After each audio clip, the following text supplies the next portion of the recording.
Greed, a personal reflection, created and narrated by Adriana Castillo. I am not a native English speaker.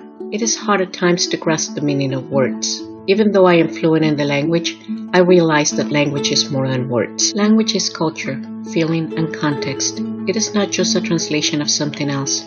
I know, it is hard to understand unless you're bilingual. I heard the word greed last year from one of my teaching colleagues. She insisted that greed was all we needed.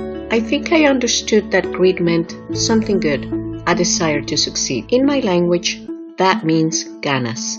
That's the Spanish word for desire. A desire to succeed is something I want to teach my high school students. According to Wikipedia, greed is courage and resolve, strength of character. Nevertheless, I think that greed is more than endurance and determination. Greed is a state of mind, an attitude, a physical and emotional state of being. Having greed means to overcome.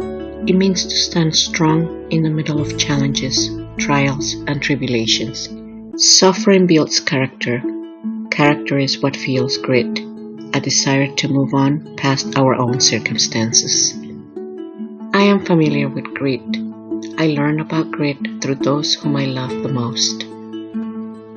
Grit is what my parents instill on their children. They never graduated from high school. They just knew how to work hard. My father told a story of how he learned math in a mercado.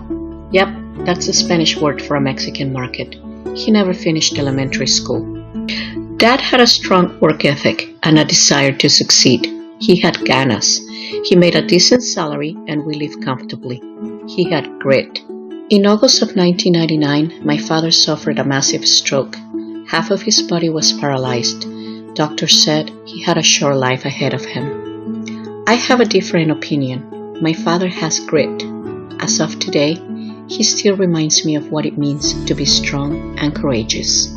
So does my mother. She has spent 17 years of her life taking care of a person with a disability. She's strong like a rock. And then there is my oldest nephew. I can't find enough words to describe his grit. His smile is a charm, his personality enticing. His positive vibe is felt all around, an architect who owns a business. If there is someone who has taught me grit, this is it.